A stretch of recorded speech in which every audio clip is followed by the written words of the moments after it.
The millionaire invited the black cleaning woman to the party as a joke. She showed up like a movie star, and everyone was completely shocked when they found out who she really was. The grand hall of the Robinson Mansion in Beverly Hills echoed with cruel laughter as Kiara Sterling descended the marble staircase in a gown worth more than a year's salary for most of the guests present. But it wasn't laughter of admiration. It was pure, malicious mockery. "Look who just showed up," Eric Robinson whispered to his guests, raising his glass of Dom Perignon champagne. Our beloved cleaning lady. Kiara, 35 years old, had never imagined that one day she would walk into that ballroom as a guest, even if only as a joke. For 2 years, she had cleaned every corner of that mansion. Always invisible, always silent, watching the wealthy interact with one another, using rehearsed pretenses, while treating her like part of the furniture. 3 days ago, the invitation had been handed to her along with the mocking smile she had grown all too familiar with. "Charity gala this Saturday," Eric said, handing her a gold envelope. "Dress code, maximum elegance. I'm sure you've got something suitable in your closet, right?" The laughter of his friends echoed through the hallway. It was an obvious trap, a scheme to publicly humiliate her in front of California's elite. Eric had even invited reporters to capture the moment he called an educational lesson.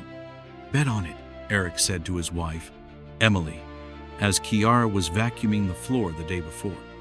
$100,000. She won't dare show up, and if she does, she'll just be tonight's entertainment. Emily let out a wicked laugh. "You're cruel, Eric. She'll probably borrow a dress from somewhere and feel so out of place she'll leave within 15 minutes. But Eric Robinson didn't know two fundamental truths about Kiara Temps. First, she had grown up in halls like these long before she ever had to scrub them to survive. Second, there are storms that don't destroy you. They teach you how to dance in the rain. As she walked through the grand hall under a storm of mocking glances, Kiara kept her back straight and her gaze calm, as if she carried secrets powerful enough to upend their entire world. Every step she took was deliberate, as though each movement were part of a dance, long rehearsed. "Oh my God, she actually came," Patricia Weston, the wife of a senator, whispered to her friend. "And look at that dress. Where on earth did she get it?" "Probably rented it and paying in 10 installments," Vivian Chambers, daughter of an oil tycoon, replied, masking her unease with cruelty. Pathetic. But what those people didn't know was that Kiara hadn't bought, borrowed, or rented the dress. She had simply reclaimed it from her own past, a past Eric would go to great lengths to erase if he ever discovered it existed. Eric stepped forward, chest puffed with pride, flanked by his billionaire friends. He was brimming with confidence. After all, he had orchestrated this public humiliation as a show of power and social control. "Kiara, what a pleasant surprise. I never doubted you'd come. After all, when someone like you receives an invitation to an event like this..." "Someone like me?" Kiara repeated, her voice as soft as silk yet slicing through the air. "Go on, Eric. Finish your sentence." For a fleeting moment, something in her voice made Eric hesitate. There was a certainty, a steadiness in it, nothing like the obedient woman he used to see in the mansion's hallways. But arrogance quickly reclaimed its place. "Well, you know, someone not exactly familiar with this kind of environment. I imagine you feel a little out of place among such refined company." Kiara smiled, not a submissive or nervous smile, but one so calm and dangerously composed that a few nearby guests reflexively stopped laughing. "Out of place," she repeated softly, her eyes locking onto Eric's with a gaze so steady that he instinctively took a step back. "No, Eric, I feel exactly where I've always belonged." The silence that followed lasted only a few seconds, but it was enough to shift the atmosphere of the entire party. There was something in the way Kiara spoke, the way she walked, the way she claimed the space, challenging every assumption they had ever made about her. Eric cleared his throat, trying to regain the upper hand. Well, I hope you enjoy the evening. I'm sure it'll be an educational experience for you. Oh, I'm certain it will be a lesson for all of us, Kiara replied, her gaze sweeping slowly across the crowd as if memorizing every face for later. At that moment, Eric was even more pleased than he had expected. Kiara hadn't run off in shame as he had predicted. She was still standing there, exuding a strange, quiet confidence that was beginning to make him uncomfortably uneasy. "Ladies and gentlemen," Eric announced loudly, tapping a silver spoon against his crystal glass to draw attention. "Allow me to introduce our special guest tonight, Kiara, the devoted cleaning lady of this very estate."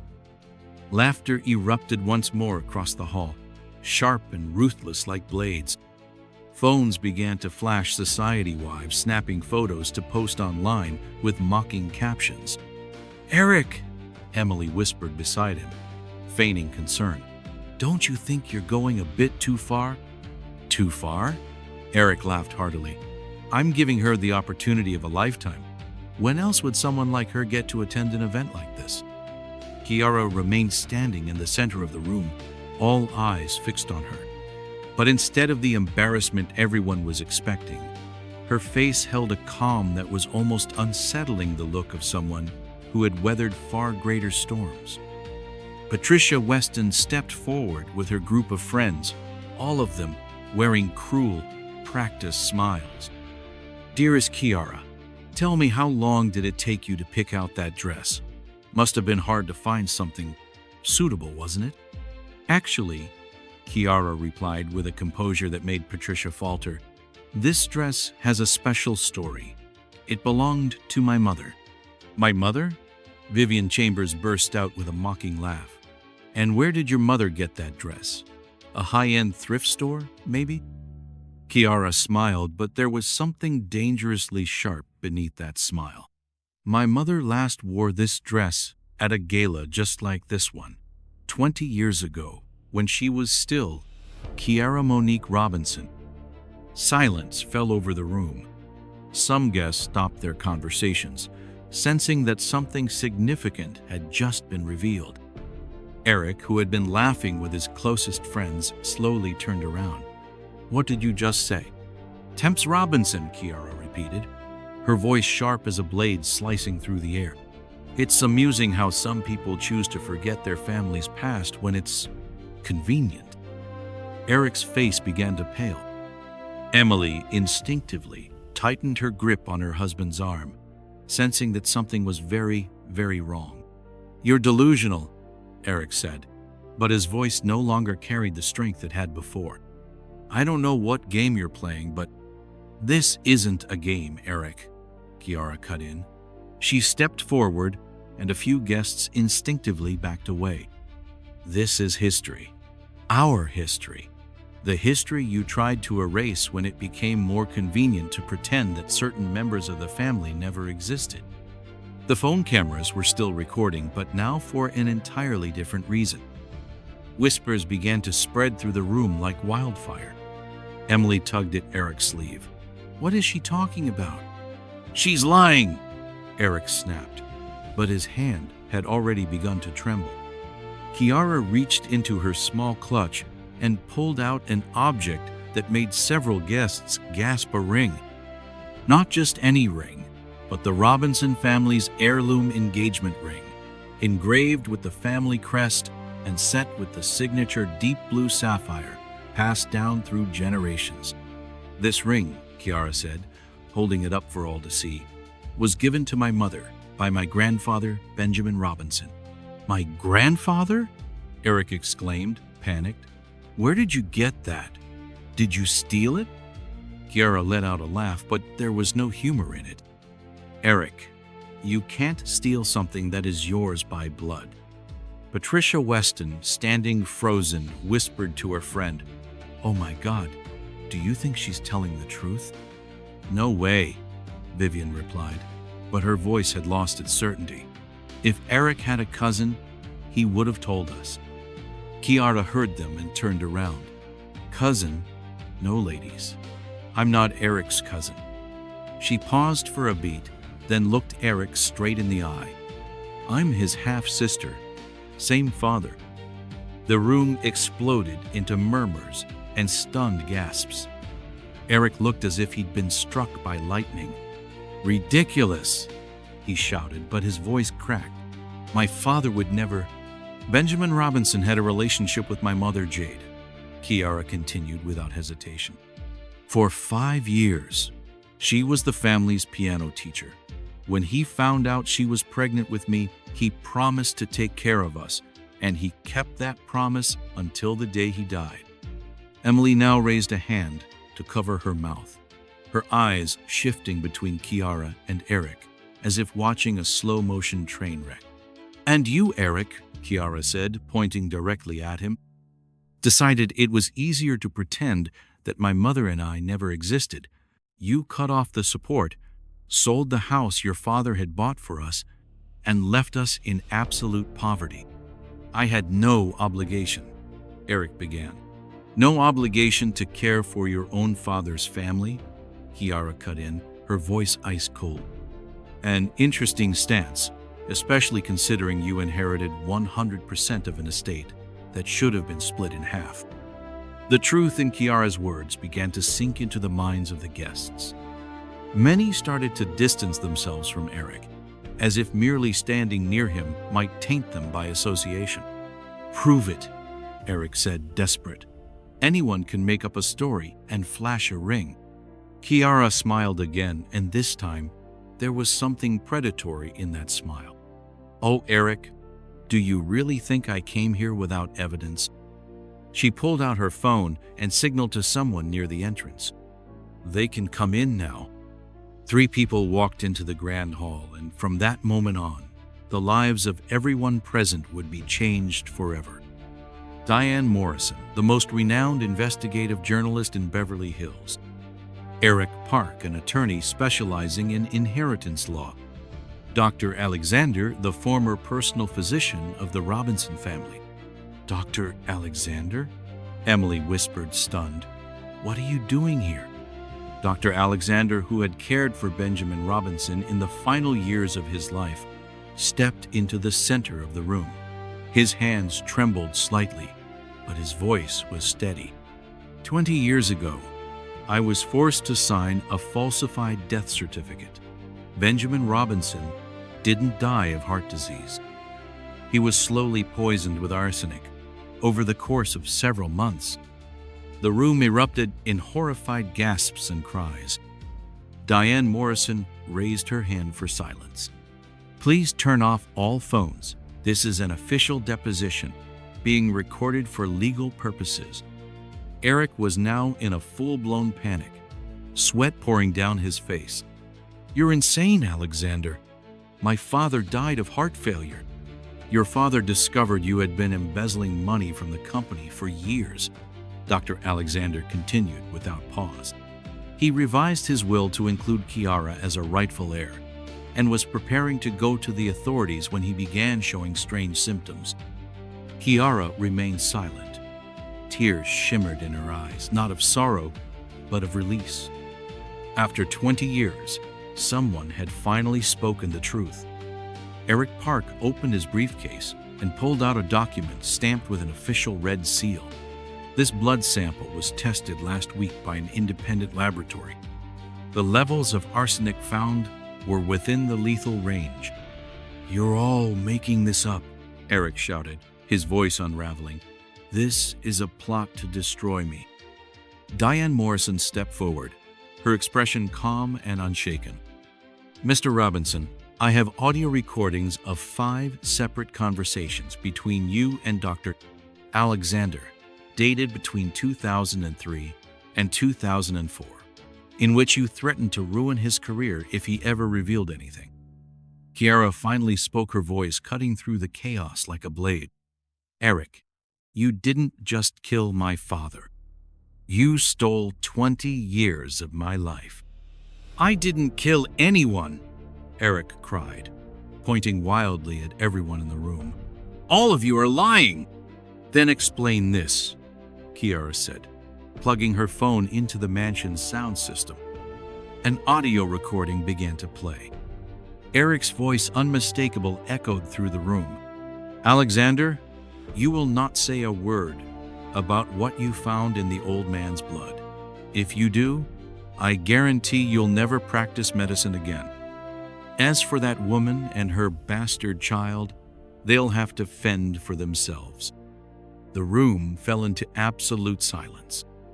Even those who had once defended Eric now stepped away as if he were radioactive.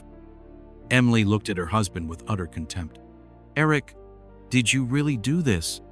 20 years, Kiara shouted, losing her composure for the first time.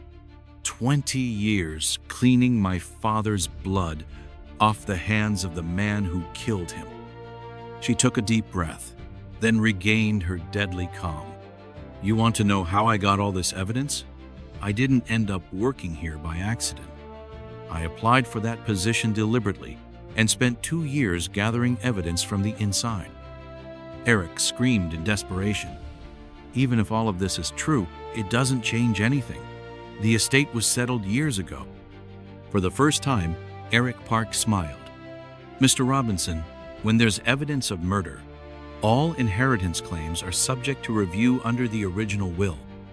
And we have a certified copy of Benjamin Robinson's true last testament." Kiara stepped closer to Eric, who was now backed against the wall, like a cornered animal. "Do you know what the biggest mistake of my life was, Eric?" she said. "Believing even for a moment that you would ever change." "Please," Eric whispered, completely broken. "Emily, the kids, this will destroy our family." "No," Kiara replied coldly. "You destroyed this family the day you chose money over justice." Eric collapsed into an armchair, transformed from a proud billionaire into a publicly unmasked criminal in less than 2 hours. Kiara looked at him one final time. He was already shattered. But this was only the beginning. What Eric didn't yet know was that, in the hours to come, he would uncover a far more devastating truth. Kiara hadn't just gathered evidence about her father's death. She had meticulously documented every financial crime, every act of blackmail, and every instance of corruption he had committed over the decades. She had woven a web of justice so precise that his downfall would be total and utterly irreversible. The next 2 hours turned what had been Beverly Hills' most exclusive gala into the biggest scandal the California elite had ever witnessed in real time. Now, Eric sat slumped on the ballroom floor, his back against the wall, watching his entire life unravel before his eyes. Diane Morrison connected her laptop to the mansion's projection system, and one by one, documents, photographs, and audio recordings began appearing on the massive screen before the stunned guests. "This is a 200 zero-wire transfer from Eric Robinson's personal account to Dr. Alexander, made 3 days after Benjamin Robinson's death," Diane read aloud. The memo line on the transfer clearly stated, "Silence is golden." Emily had now distanced herself from her husband, standing silently in the far corner of the room, weeping as the truth behind 20 years of deception slowly unraveled before her eyes. "And this," Diane continued, "is a recording between Eric and his chief accountant, in which he instructs how to clean up the books, to cover the embezzlement from the company." Eric's voice echoed from the speakers. "I need you to make the numbers look right. If anyone finds out I've pulled $20 million over the last 5 years, I'm finished. Blame it on market fluctuations. Expansion costs anything." Patricia Weston whispered to her friend, "Oh my God, he was stealing money from his own company." Kiara remained standing at the center of the room, calm as the eye of a storm, watching as each revelation dismantled the life of the man who had killed her father. Eric Park stepped forward, holding a fresh folder in his hand. "Mr. Robinson, in addition to the criminal charges, I'm here to inform you that Ms. Temps is filing a $50 million civil lawsuit for unlawful death and inheritance theft." "$50 million?" Eric looked up, his eyes vacant. I don't have 50 million. No, Kiara replied softly, but your company is worth 120 million, and half of it was always mine. Diane resumed her devastating presentation. We also have evidence that Eric Robinson blackmailed at least 5 local politicians, bribed 3 judges, and embezzled funds from a charitable foundation for personal use. With each new revelation, the guests grew more stunned and more horrified. Those who had once called Eric a close friend now backed away, as if he were a contagion. Kiara, Eric sobbed. Please, you've gotten what you wanted. Just, please stop. Kiara stepped forward, knelt down in front of him, and looked him directly in the eyes. Eric, you killed my father. You stole my family, my inheritance, my dignity. You made me wipe my father's blood from the hands of his murderer for 2 full years. I can make it right, Eric whispered, utterly broken. Nothing can make up for 20 years of injustice, Kiara said, her voice chillingly calm. But there's always such a thing as consequences. At that moment, Emily's phone rang, one of their children calling from college. Mom, everyone online is saying Dad's a murderer. Is it true? Emily looked at Eric with a depth of contempt she had never known before. Your child just learned what kind of monster you really are from social media, Eric. Eric tried to stand, but his legs had no strength left. Emily, the kids, please. Shut up! Emily screamed, silencing the entire room. You don't get to mention my children. You've shamed them for the rest of their lives. Dr. Alexander stepped toward Kiara. Miss Temps, I've called the police. Eric will be arrested today on charges of murder. And also fraud, blackmail, tax evasion, Kiara added. He's going to spend the rest of his life in prison. She turned to face the guests, who now looked at her with a mix of awe and fear.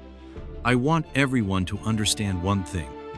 I didn't do this for revenge. I did it for justice. For every person who's ever been crushed beneath the heels of people like Eric Robinson.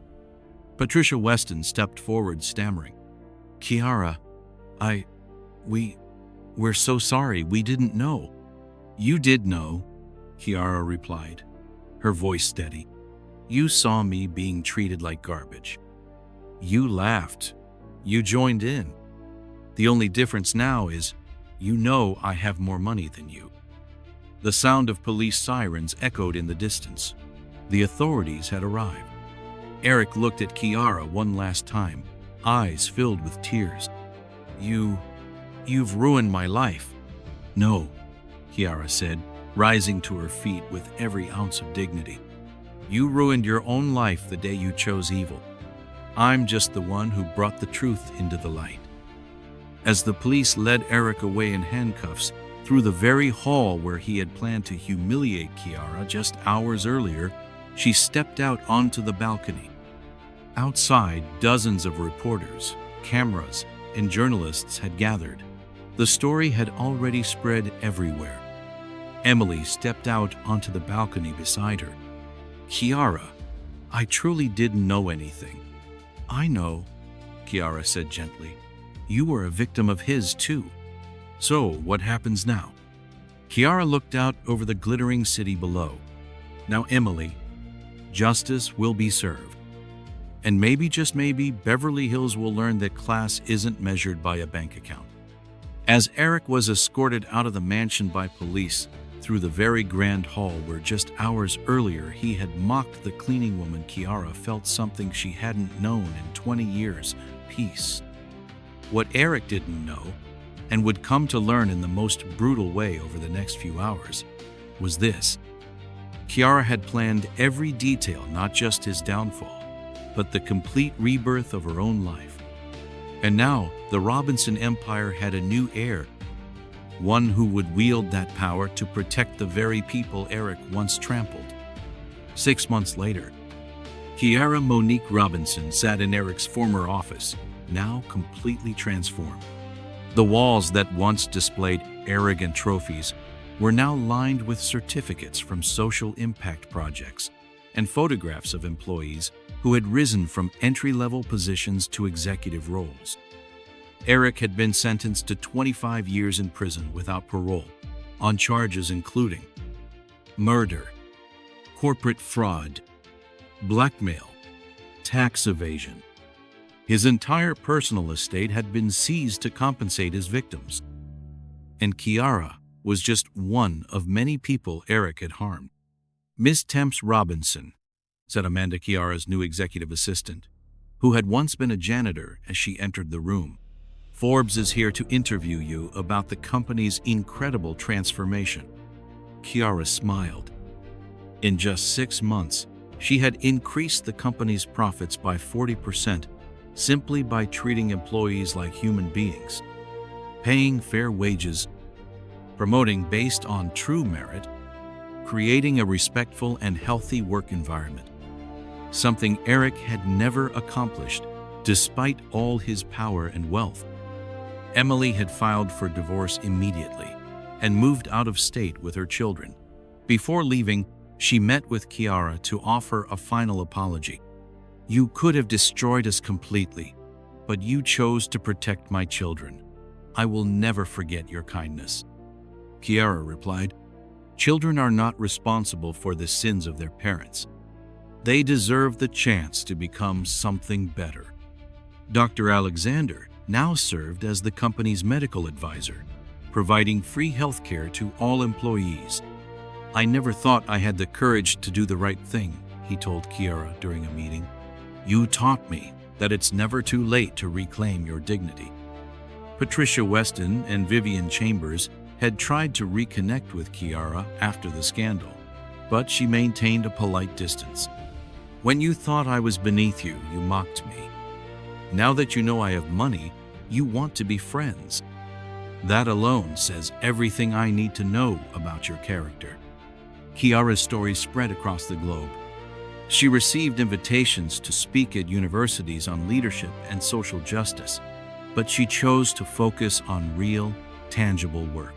I don't want to be famous for my pain, she said in a rare interview. I want to be remembered for what I built afterward. The company now funds scholarships for employees' children, provides microloan programs to underserved communities, has established the largest domestic violence survivor fund in the state of California. One quiet afternoon, Kiara received a letter from prison. The sender was Eric. Kiara, I know I don't deserve forgiveness, but I want you to know, you showed me what kind of monster I became. I live each day trying to understand how I could kill my own father over money. My children asked about you during their last visit. They want to meet the aunt who protected their family when their father failed. Kiara tucked the letter away without replying. Forgiveness is a personal journey. But justice had already been served. During her interview with Forbes, the journalist asked, some say your retaliation was too ruthless. What do you say to that? Kiara replied calmly, revenge is doing to him what he did to me. Justice is making him pay for what he did and ensuring no one else has to endure what I went through. Those are two entirely different things. And do you have any advice for those facing injustice? Kiara looked out the window at the employees having lunch in the company garden, where they were respected and treated like human beings. The best revenge isn't destroying the one who hurt you. It's building something so great that the injustice you endured becomes nothing more than the opening chapter of a victory story. That evening, Kiara returned home no longer to the tiny apartment where she had once quietly nurtured a dream of justice, but to a warm house where she had adopted 2 orphan girls, children, much like she once was, in need of a second chance at life. As she sat helping the girls with their homework, Kiara thought of the father she had never truly known, but whose blood still ran strong within her. Benjamin Robinson would have been proud to know that his daughter not only reclaimed what had been stolen from her, but transformed a company once built on exploitation into a symbol of opportunity and dignity. Kiara's true victory wasn't in toppling Eric. It was in proving that when you build power on justice instead of fear, that power multiplies and lifts everyone around it. Eric once set out to humiliate a cleaning woman, but he made a fatal miscalculation. And, most importantly, he forgot dignity cannot be bought, cannot be inherited, and cannot be stolen. It is forged in the choices we make when no one is watching.